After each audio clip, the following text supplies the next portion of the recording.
Es la primera década del siglo XX y en Valparaíso habitan muchos inmigrantes europeos y en especial de origen británico. Comunidad británica que tenía como centros de actividad las finanzas y el comercio. Los europeos se instalaron en el puerto y lo hicieron con sus negocios, pero también con su cultura y sus costumbres. Y la práctica deportiva, heredada de los ingleses, ya es un fenómeno popular. Un grupo de jóvenes del Cerro Alegre comienza a tomar una importancia insospechada en ese momento. Alumnos del Colegio Macay, que en ese tiempo estaba en Valparaíso, el que ahora está en Reñaca. Eran además niños que tenían 13 y 14 años, digamos, ¿no? Eran preadolescentes, ¿no? Estos jóvenes, liderados por David Foxley, deciden fundar un club deportivo el 24 de junio de 1909 con la inocente idea de la sana diversión. Su nombre, Everton Football Club, inspirado en el homónimo club de Liverpool de Inglaterra. Partamos de la base que lo parten formando 9 socios, así que de hecho ni siquiera tenían para un equipo de fútbol, pero las ganas estaban. Eran personas que, por tener un nivel cultural mayor, también tenían acceso a otro tipo de deportes, no solamente el fútbol, que está asociado más a las clases populares. Es un club atlético, es un club deportivo, en donde se destacan el boxeo, el básquetbol, el remo, que en esa época era muy importante las regatas en Valparaíso. Tiene una rama muy importante de atletismo, tiene una rama muy importante de tenis también. No cabe la menor duda que entre 1909 y hasta comienzo de la década de 1920, Everton va a ser efectivamente una institución fuertemente ligada a la colonia británica y a los segmentos más acomodados de la colonia británica. Que los socios los tienen que presentar los socios. Entonces siempre va a ser un grupo cerrado y un grupo minoritario. No es un grupo, no es un club abierto a la ciudadanía en sus primeros momentos. Parte con partidos amistosos. Everton no es miembro de ninguna liga hasta 2 o 3 años después de su fundación. Con los años, Everton comenzaría a competir en la Liga de Valparaíso, pero el puerto no sería todo lo amable que sus fundadores hubieran soñado. No tiene tanto éxito en términos de títulos en el fútbol de Valparaíso. Clubes muy consolidados como el club La Cruz de Valparaíso, el Santiago Wander, que en definitiva van a ir ocupando sistemáticamente las primeras posiciones. La trayectoria de Everton en ese sentido, un club muy amateur y con muy bajos niveles de profesionalización, y por lo menos hasta mediados de la década de 1920, van a hacer que su participación en esa liga, en la liga provincial, no sea necesariamente la que los hinchas de la institución o los socios de la institución hubiesen aspirado en ese momento. Con el paso del tiempo, Everton lentamente comienza a tornarse más competitivo. Pero asimismo, empiezan a surgir algunas diferencias con la Liga de Valparaíso. La idea de cambiar de aires comienza a rondar en la cabeza de dirigentes y socios del club. Everton entra en crisis con la Asociación de Fútbol de Valparaíso. En primer lugar porque empieza a tener problemas internos, entonces ya no le puede pagar a sus jugadores, ya no puede pagarle las cuotas a la Liga del Paraíso. Y busca y necesita incorporarse a otra liga, a respirar otro aire, digamos, a cambiarse de ciudad. Para las asociaciones de fútbol era fundamental vivir de las inscripciones de los equipos. Entonces, que se fuera un equipo como el Everton, que tenía una tradición ya de gente que cumplía con el pago, un arraigo ya de 30 años en la Asociación de Fútbol de Valparaíso, no era menor, no era una situación menor. Por eso que yo creo que le pusieron todas las trabas posibles. La vecina ciudad de Viña del Mar parecía el destino ideal para reinventarse y para buscar la consolidación institucional y deportiva.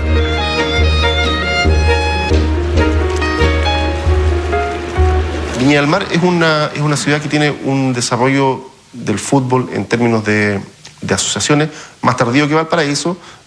Sin embargo, también es una asociación bastante potente, tiene buenos equipos, y por eso para Everton en algún minuto pudo haber sido atractivo también cambiarse a Viña, pensando también que además tienen al lado las canchas, porque los partidos se disputaban, muchos de ellos, en las canchas del Sporting. La ciudad de Viña del Mar, siendo una ciudad relativamente reciente, relativamente nueva, de fines del siglo XIX, es una ciudad que en la primera mitad del siglo XX crece muy aceleradamente. Su crecimiento demográfico es exponencial y está fuertemente ligado ese crecimiento al desarrollo del sector industrial. De hecho, en 1906, en el gran terremoto de Valparaíso, recién por esos años se hace el primer camino plano entre Viña y Valparaíso. Solo existía el tren. Los liceos en Viña aún no existían, empiezan a existir en 1908. Las familias con más poder económico empiezan a migrar desde Valparaíso hacia Viña del Mar porque tienen más posibilidades de construir sus casas en terrenos más amplios. A Viña del Mar venían para hacer sus apuestas en el hipódromo, ir a la playa, frecuentar algunos de los clubes que empiezan a aparecer en la ciudad. Todavía no existe el casino, pero empieza a haber una vida, una sociabilidad viñamarina importante. Y al mismo tiempo, desde el norte, empieza la crisis del salitre. Entonces se produce una emigración desde allá. Y toda esa gente necesita lugares donde vivir y se van a los cerros. Entonces así empieza a crearse todos los grandes cerros que hay en Viña, con todo lo que una ciudad necesita, que necesita liceo, que necesita, en fin, lugares de esparcimiento, que necesita donde estar, y necesita un club, necesita el Everton. En la década del 30, aparecen serios desacuerdos al interior del club respecto a la política deportiva de los años venideros. Comienzan a disputarse el destino de la institución. ¿Qué vamos a hacer con este club? ¿Va a ser un club que va a jugar cada vez más profesionalmente y concentrado en el fútbol? ¿O va a ser más bien un club deportivo amplio, donde hayan ramas de distinta naturaleza? Esa era la discusión, eso era lo que tensionaba a los propios dirigentes. ¿Qué tipo de institución se iba a convertir? Y aquí hay liderazgos que se separan, pero considerablemente. Uno que es el de David Foxley, que fue el socio fundador, el creador, el que puso la pelota, el capitán, todo en su primera etapa. Y el otro que es el personaje de Yves Becky, que Yves Becky es el que tiene la idea de hacer el fútbol profesional. En algún minuto se especuló, se consideró incluso la posibilidad de cesar definitivamente la institución. Este cisma, sumado a serios problemas financieros, provoca 2 recesos.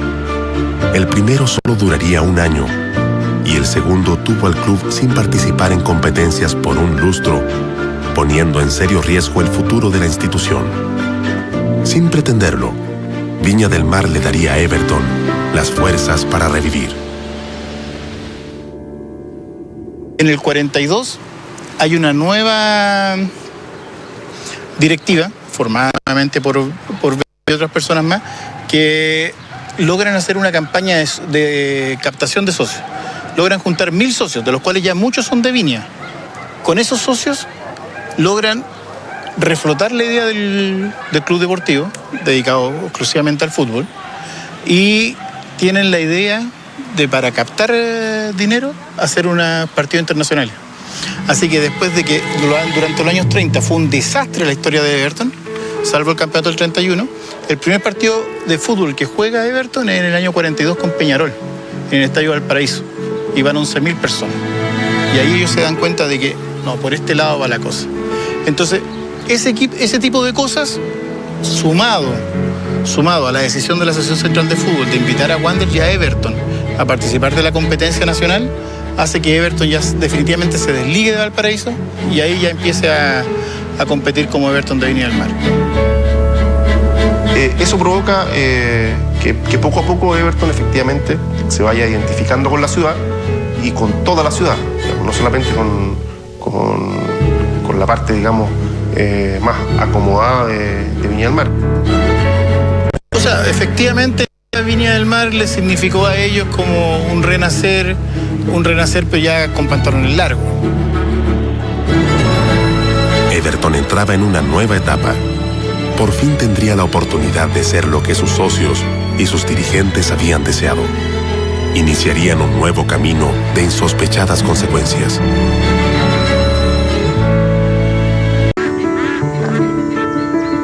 En el Campeonato Nacional de 1944, Everton estrenó junto a Santiago Wanderers como los dos primeros equipos no capitalinos en incorporarse definitivamente a este certamen.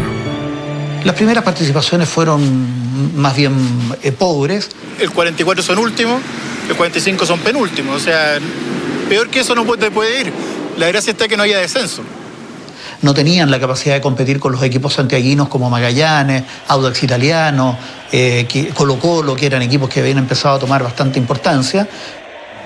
Everton empieza a armar un equipo competitivo a partir del año 48.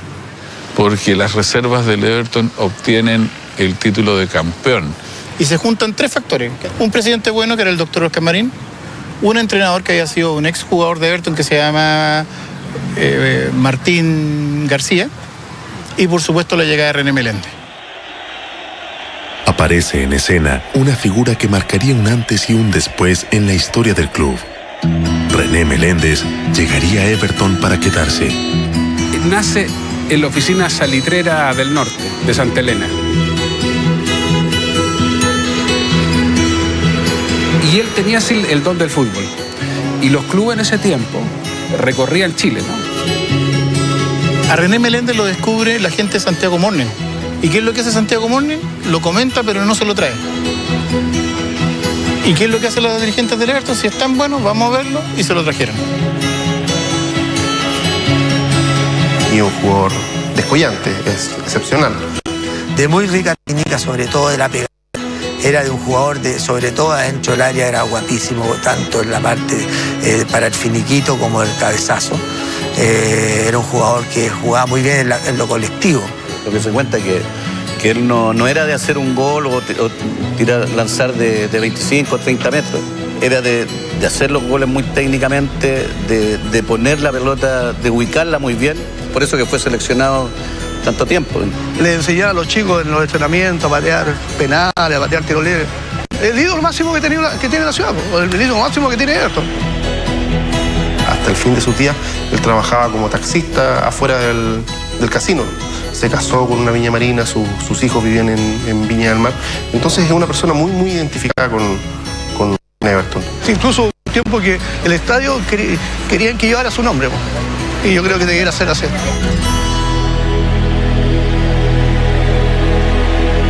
Junto a René Meléndez, se conforma un equipo que le daría una identidad al club en torno al estilo evertoniano de juego, que consistía en el buen toque de balón. Es el torneo de 1950 y por primera vez el elenco viñamarino estaría peleando el título nacional. Se conforma un equipo que empieza a amalgamarse y a llenarse de jugadores que tienen una técnica muy exquisita. Viene Carlos Espinosa, el Tano Biondi, viene el Motorcito Arena, Cid, y con ese equipo se empieza a consolidar un buen grupo. Y ya faltando pocas fechas, había tres candidatos al título, que eran Colo-Colo, La Española y Everton. Cayó Colo-Colo y La Española con Everton fueron hasta el último momento. ¿Cómo será que tuvieron que definir el campeonato en un partido extra que terminó empatado en un primer tiempo extra? El gol del triunfo lo convirtió la gran figura del equipo, René Meléndez, ante 45.000 espectadores en el Estadio Nacional, convirtiéndose en la gran leyenda del club. Derrotando, como tú dices, al equipo que era el gran favorito en ese minuto, que era la Unión Española, que tenía un tremendo equipo. Cuando le ganamos a Unión en el año 50, nadie esperaba que lo hiciéramos. O sea, todo el mundo era que iba a pensar Unión Española.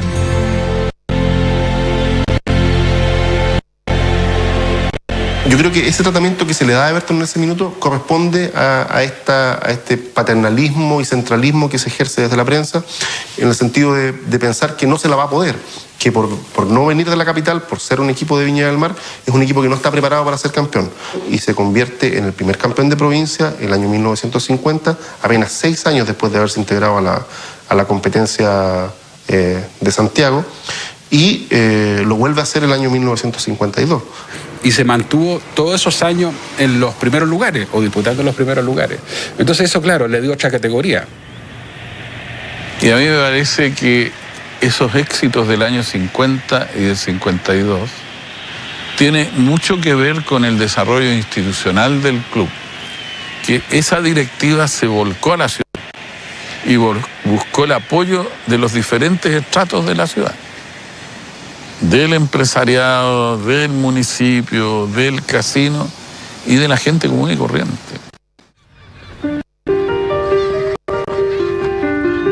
Pero después de los dos campeonatos, del 50 y el 52, tuvo campaña relativamente aceptable. Que a veces octavo, que a veces noveno, que a veces décimo, pero que no vive zozobra. Pero me parece que ya a mediados de la década del 60, ese estilo evertoniano quedó desfasado.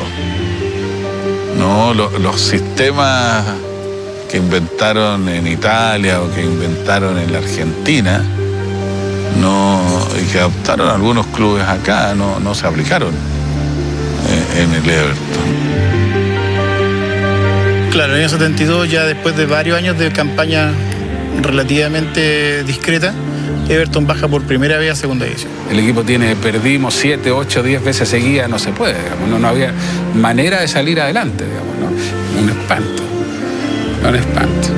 No, era impensable, nadie pensaba que Everton podía ir a un descenso. Además que en ese tiempo, cuando se hablaba de los potreros, se hablaba, en fin, de estadios calamitosos. Ya no los estadios de primera eran calamitosos, los estadios en primera vez eran peores también. Y baja porque aquí ya hay un tema de recursos, o sea, mientras más recursos le puedas inyectar, te va a ir mejor, ¿para qué estamos cosas? Y ya empiezan a decaer los recursos, lo que conlleva esto. Poder ir o viajar a lugares casi desconocidos, digamos, ¿no? Jugar con equipos con los que nunca se había enfrentado, ¿no? Era como modificarse de dimensión. Pero la estadía en el ascenso sería breve, y 2 temporadas más tarde regresaría a la división de honor de nuestro fútbol. Se iniciaría un proceso deportivo que quedaría marcado a fuego en la historia del club. Lo que pasa es que la concesión del casino, el año 75 termina, y se inicia una nueva concesión. Entonces, el que llega ya es Antonio Martínez Ruiz. Él fue dirigente de la Central de Fútbol en ese entonces, de Unión Española, en fin, y ellos son los que van a llegar al casino. Y como requisito de la Municipalidad de Viña del Mar a la concesionaria del casino, era que reforzara a Everton.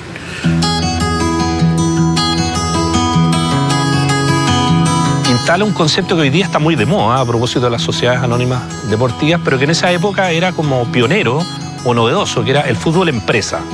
Es decir, que empresarios con una trayectoria exitosa y reconocida tomaban el control de una institución deportiva, hacían una fuerte inversión en términos de contratación de jugadores y a partir de ello generaban aspiraciones, expectativas, evidentemente de campeonar. Nos reunió a todos los dirigentes de la época y conversamos y él dijo: yo tengo un interés solamente por 3 años. Entre los 4 primeros, el primer año, después ya estar metidos ahí y al tercer año lograr algo importante como un campeonato. Contratando a 2 personas clave, digamos. Uno es Alfredo Afura. Y él es como el gerente técnico, así. Y el otro es el técnico, Pedro Morales. Un entrenador calado, con mucho conocimiento, que venía de Huachipato campeón. Un hombre de una sabiduría, muy trabajador, y que le sacó trote a los jugadores que trajo en esa época.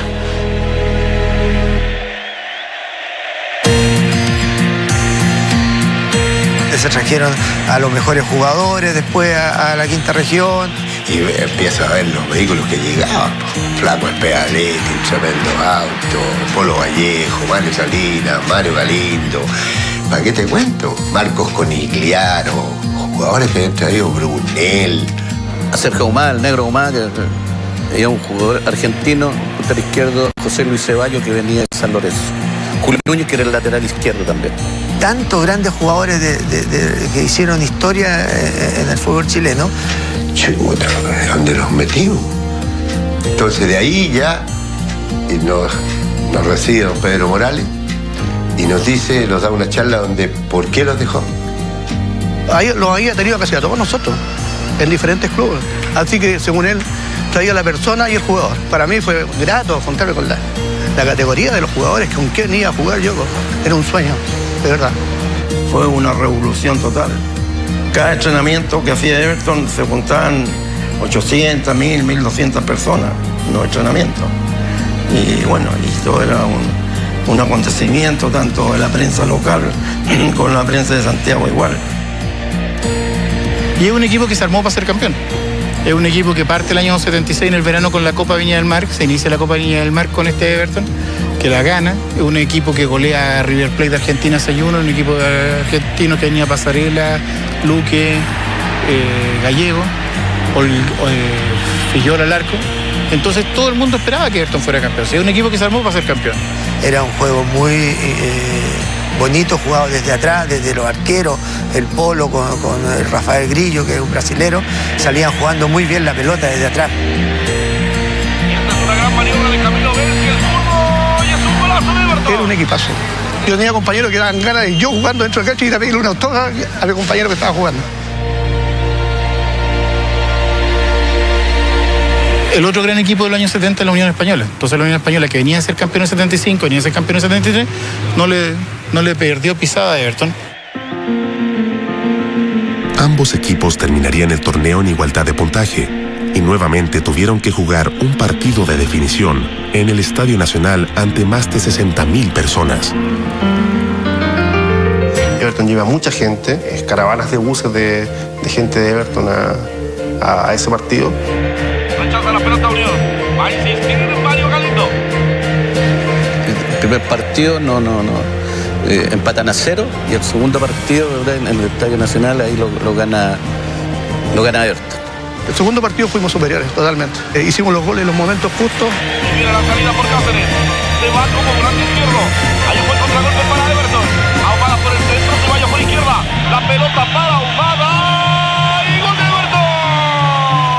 Con goles de Sergio Ahumada, Mario Salinas y José Luis Ceballos, Everton terminaría derrotando a uno de los grandes equipos de esa década, a la Unión Española, por 3 goles a 1. Se la juega Unión en el final. Ceballos va a arrancar inhabilitado. Pelota para José Luis Ceballos. El equipo estelar formado bajo la presidencia de Antonio Martínez Ruiz y la conducción técnica de Pedro Morales terminaría confirmando su calidad, pasando a la historia de su club y del fútbol chileno. La gente lo fue a esperar aquí al control de Peñuela. Ahí llegó en bus, se subieron a un camión los jugadores y bajaron por Agua Santa.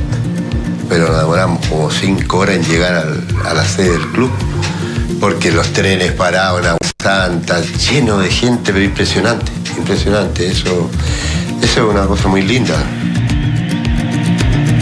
Dicen que ha sido el mejor equipo que ha tenido Everton. Bueno, era de otro también, pero la gente se acuerda de ellos. Para que se armen grandes planteles tienen que haber, de repente, juntarse toda esa clase. Un buen presidente, un buen director técnico, la parte técnica, un grupo de jugadores que éramos muy amigos. Para mí, una alegría inmensa hasta el día de hoy haber compartido, haber sido compañero de ellos.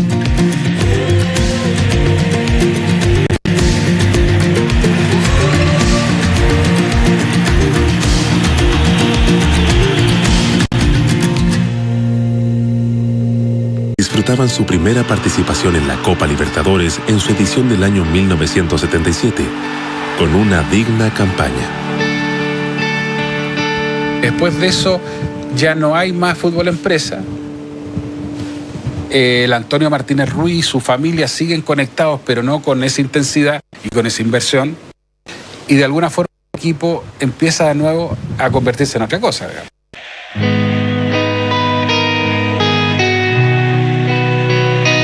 Eran los tiempos que también estaba en crisis institucional Everton. Los jugadores van a ser vendidos, el club no se potencia en función precisamente de ese ejercicio de negocios que se desarrolló bajo el liderazgo de Martínez y vuelve a caer en una suerte de marasmo deportivo, vuelve a descender a la segunda división y se inicia un poco este ciclo bastante zigzagueante dentro de la historia de la institución. Es un periodo duro para Everton y tú lo reseñas bien, que es un periodo duro para el fútbol chileno también. Malas administraciones, malas decisiones, hay poco control respecto a los clubes. Hay varios dirigentes que se escapan con la plata, supuestamente. Después está esta locura de Jorge Castillo, de haberse hecho cargo del Everton, contratar un equipo con nombres como Jaime Pizarro, Daniel Morón, Marcelo Fraquia, y después tener que rescindir el contrato sin jugar solamente por la idea de este caballero. Entonces, claro, Everton no estaba para buenas cosas. Everton estaba en un pantano. Las malas administraciones y las carencias económicas tenían al club sumergido en una mediocridad deportiva que hacían ver a los títulos de los 50 y del 76 como algo añejo que solo vemos en los libros de historia.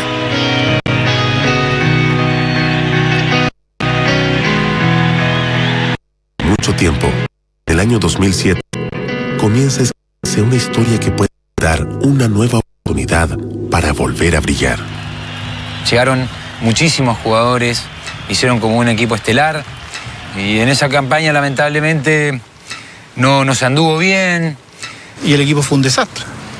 O sea, un equipo que lo armaron para salir campeón, o estar peleando los primeros lugares, no cosechó nada. Aprieten acelerador, muchachos, queda poco. Pelotazo de Cancino, está habilitado, sí señor. Está Muñoz, está Muñoz.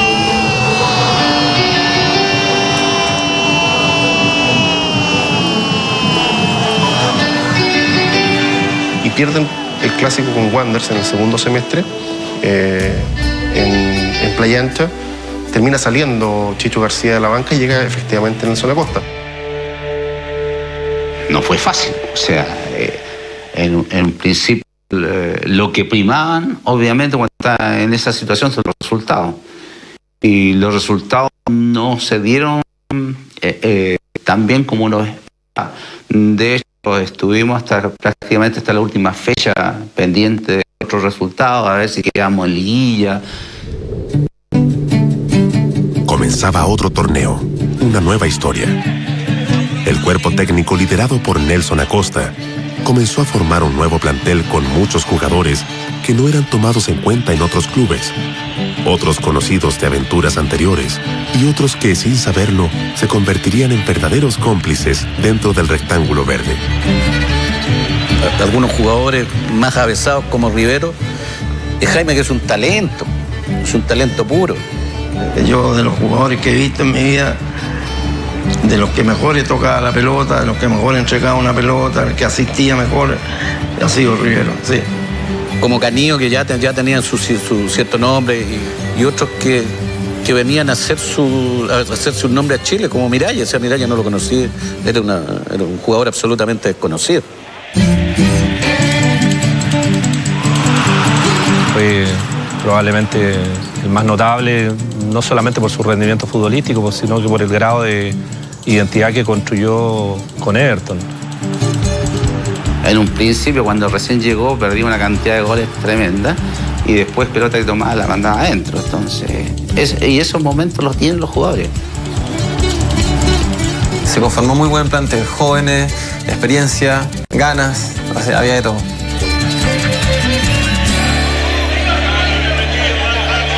Y la gente de a poco se empezó a identificar con el juego, con esa garra, con esa mística. Y empiezan a jugar al estilo Acosta, un estilo de fútbol más aguerrido, muy rápido, producto de la velocidad que tiene Miralles y de la claridad que tiene Jaime Rivero.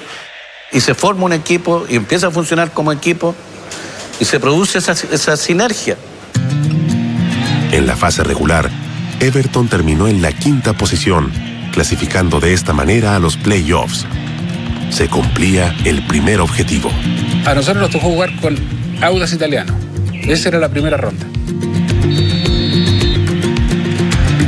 Y perdemos el primer partido de playoff 3-0 en Sausalito de local. Fuimos un desastre. Jugamos muy mal. Y un 3-0 que se veía realmente, irremontable. Hasta aquí nomás llegamos. Los propios jugadores estaban pensando en ir de vacaciones. Y ahí se a escribir la historia, ¿no? Donde Nelson, un poco dándole la posibilidad a algunos que no habíamos jugado.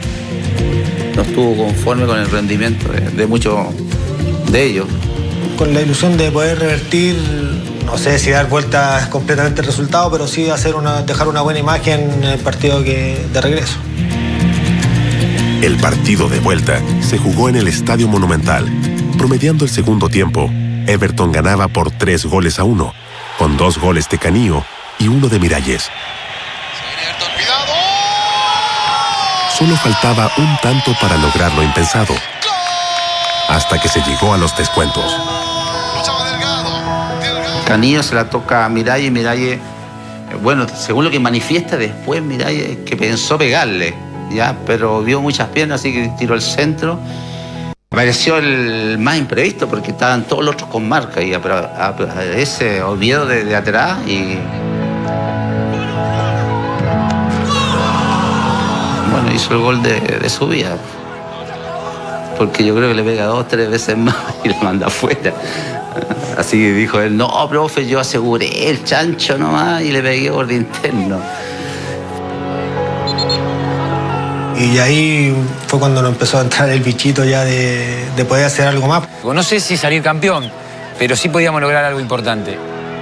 Veíamos lo que jugábamos, sacábamos resultados fuera del Sausalito, que también era súper importante, entonces empezamos a agarrar el gustito y a agarrar más confianza a todos los jugadores. Todo el plantel, en verdad, el que entraba, salía uno, entraba otro y entraba igual o mejor. Crecía la confianza de un plantel que ahora debía enfrentar en semifinales a la Universidad de Chile.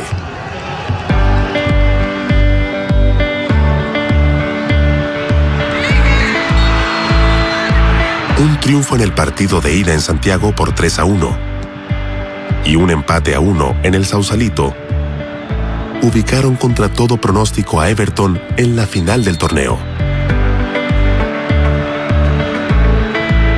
La ilusión de obtener la 4ª estrella cundía en toda Viña del Mar.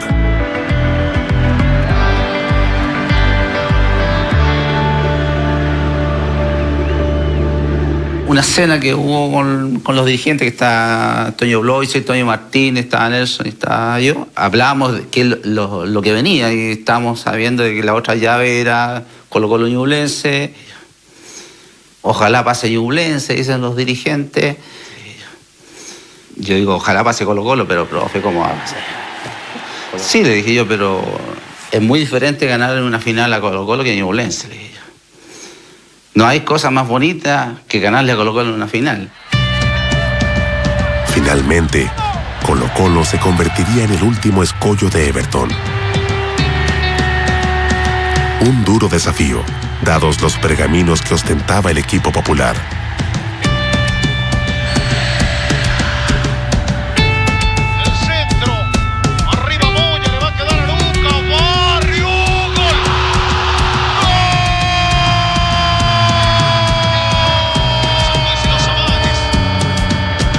Y gana Colo-Colo 2-0 en Santiago, en el Estadio Monumental. Fue un 2-0 engañoso, o sea, yo pensaba que ya después del 1-0 no hacían más goles, que quedaba muy poco para que terminara el partido. Se jugó bien, te queda una tranquilidad que tenés herramientas como para dar vuelta un resultado, porque en el fondo cuando jugáis mal y te pasan por arriba, decís ya estamos fríos, estamos muertos. Hice con un 2-0, con un Colo-Colo que no venía de ser campeón, venía de ser campeón, o sea, iba buscando el pentacampeonato, había sido 4 veces seguía campeón, nadie más campeón. Grandes estrellas, Lucas Barrios jugaba en ese equipo. Llegan a Sausalito con la idea, digamos, del medio futbolístico en general, que venían a dar la vuelta a Sausalito. Teníamos ganas de demostrar que podíamos hacer algo importante y después de 32 años que el club no ganaba algo, entonces la verdad que tenía una ciudad entera volcada a 22 jugadores, a 28 jugadores que éramos los de plantel, entonces la verdad que fue muy muy lindo. Estaba yo Hernando, me acuerdo, y había que llegar muy temprano. El estadio estaba lleno.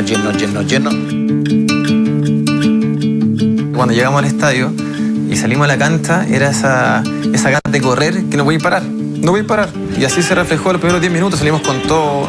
Yo creo que Colo-Colo lo sintió. Acosta mandó a picarle los tobillos todo el partido a Lucas Barrios, que era la máxima estrella de Colo-Colo, que venía un poco lesionado.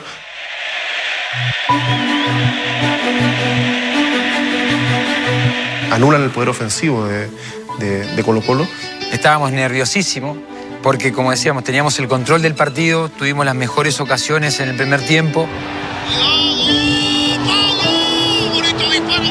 Primero hubieron 2 tiros del paro, o sea, una chica de Muñoz, y nosotros nos llegamos y Colo-Colo no reaccionaba. La verdad que tenía confianza, pero también tenía ese nerviosismo que veía que pasaban los minutos y no podíamos hacer el gol.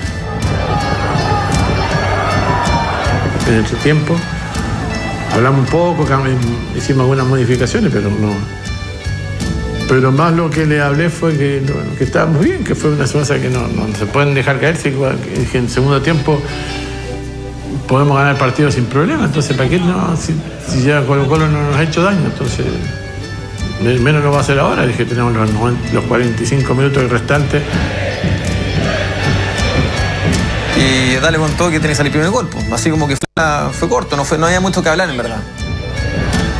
Insistirá entonces Juan Luis González, Riveros, que gira en el segundo palo. Arriba Miralles, le va a quedar aquí, gira, le pegó Miralles, gol.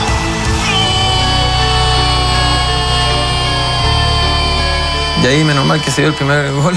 Y ya después Colo-Colo quedó, no sé, yo creo que quedó así como sin reacción. Y ahí aprovechamos a Miralles, a Jaime, la zurda mágica esa. Vamos con la zurda de Riveros, el centro de Riveros.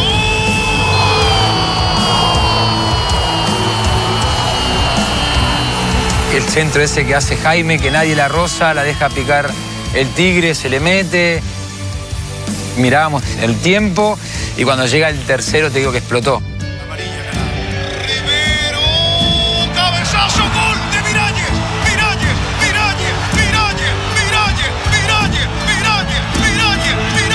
Cuando Miralles se la peina al Tigre, ese fue un golazo y ahí ese fue el 3-0. Y cuando Selman, me acuerdo que va a agarrar la pelota a Johnny para sacar, Selman le dice así, el Johnny lo abraza, toca el pito y saltamos todos, fue una invasión. Señoras y señores, partido terminado. Everton de Viña del Mar es el campeón del torneo de apertura. Era como un sueño, sinceramente, adentro de la cancha, porque tú decís, no, que sentiste, pero muy difícil de expresar.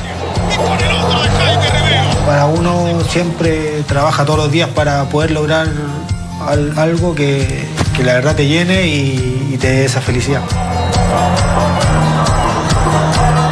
Y fue conmovedor, o sea, ver papás con hijos abrazados, llorando.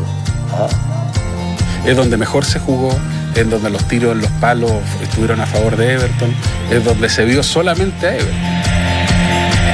Ese segundo tiempo es la guinda de la torta, es el final de un cuento feliz. Creo que ha sido de todos los títulos, fue el más, ¿cómo decirle?, el más sorpresivo. Darle vuelta a un equipo como Colo-Colo de un 2-0 a un 3-0 probablemente es algo muy difícil de hacer, que a lo mejor no se hace en un siglo o en 2 siglos. Y además que démosle el mérito también a Costa.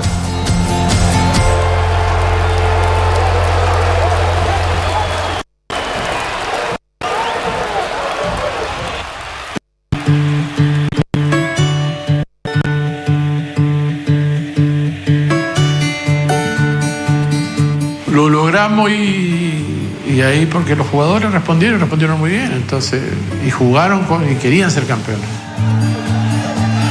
Imagínate, le ganamos a uno de los mejores equipos de Audax, le ganamos a la Universidad de Chile y al multicampeón que venía haciendo en esos años Colo-Colo. Entonces, con un equipo como Everton, yo creo que es un mérito muy, muy grande. Con esta hazaña, Everton consolidaba una historia que, si bien no estuvo exenta de dificultades, supo darle identidad y alegría a toda una ciudad. Es la grandeza de quienes tuvieron la nobleza de fundar un club con solo el fin de divertirse y jugar. y de quienes han sabido, a lo largo de más de un siglo, darle carácter y sentido a una gran institución. Everton de Viña del Mar.